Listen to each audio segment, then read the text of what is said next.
கடவுள்தான் தம்மை பூமிக்கு அனுப்பி வைத்ததாக பிரதமர் மோடி பேசியுள்ளார். நியூஸ் 18 இந்தியா தொலைக்காட்சியின் நெறியாளர் ரூபிகாவுக்கு பிரதமர் மோடி சிறப்பு பேட்டியளித்தார். அதில் ஓய்வின்றி உழைப்பதற்கான காரணம் குறித்து கேள்வி முன்வைக்கப்பட்டது. இதற்கு பதிலளித்த பிரதமர் மோடி தாம் உயிரியல் ரீதியாக பிறக்கவில்லை என்று கருதுவதாகவும் கடவுள்தான் தன்னை பூமிக்கு அனுப்பி வைத்ததாகவும் தெரிவித்தார். ईश्वर ने मुझसे कुछ काम लेना है, इसलिए मुझे विधा भी दी है, इसलिए मुझे सामर्थ्य भी दिया है, इसलिए मुझे नेक दिली भी दी है.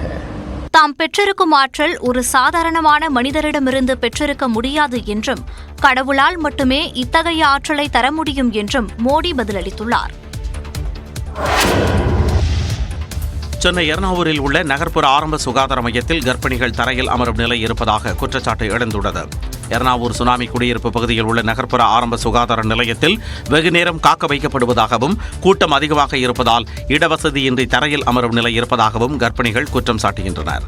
கத்திவாக்கத்தில் உள்ள சுகாதார மையத்தில் பரிசோதனை மேற்கொள்ளுமாறு சில கர்ப்பிணிகளை செவிலியர் வற்புறுத்துவதாகவும் பெண்கள் தெரிவித்தனர். First baby already 2 years back இங்க தான் பார்த்தேன். நான் எல்லாமே புக் எல்லாம் போட்டு கார்டு எல்லாம் கொடுத்தாங்க, எல்லாமே செஞ்சேன், கிட் எல்லாம் கொடுத்தாங்க.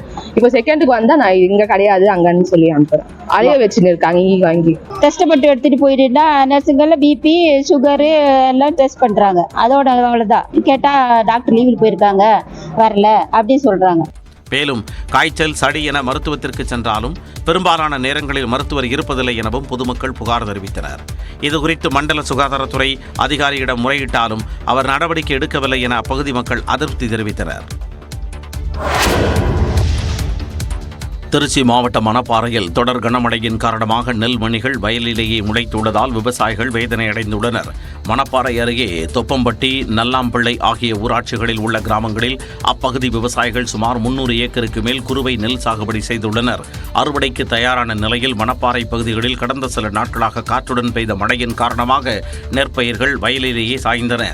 வயல்களில் தேங்கிய தண்ணீரை வெளியேற்றவும் அறுவடை செய்யவும் வழியில்லாததால் நெல் மணிகள் வயல்களிலேயே முளைவிட்டு வருவதால் விவசாயிகள் கவலையடைந்துள்ளனர்.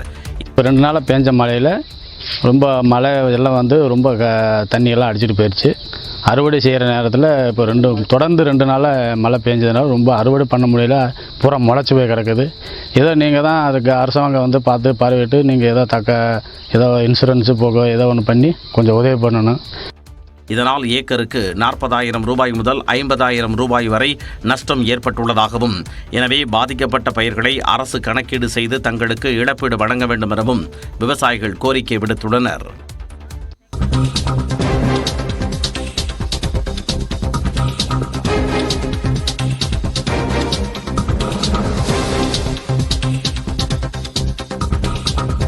தற்போதைய அண்மை செய்தியை பார்த்துக் கொண்டிருக்கிறோம். மயிலாப்பூர் கபாலீஸ்வரர் கோவில் நிலத்தில் கோவில் நிதியில் கலாச்சார மையம் கட்டுவது பற்றி தமிழ்நாடு அரசு பதில் தர நீதிமன்றம் உத்தரவு பிறப்பித்திருக்கிறது. பொதுமக்களின் ஆட்சேபங்கள் பெறப்பட்டதா என தமிழ்நாடு அரசு நாளைக்குள் பதில் மனு தாக்கல் செய்யவும், கலாச்சார மையம் கட்ட தடை கோரிய வழக்கின் விசாரணையையும் நாளைக்கு ஒத்திவைத்திருக்கிறது சென்னை உயர்நீதிமன்றம்.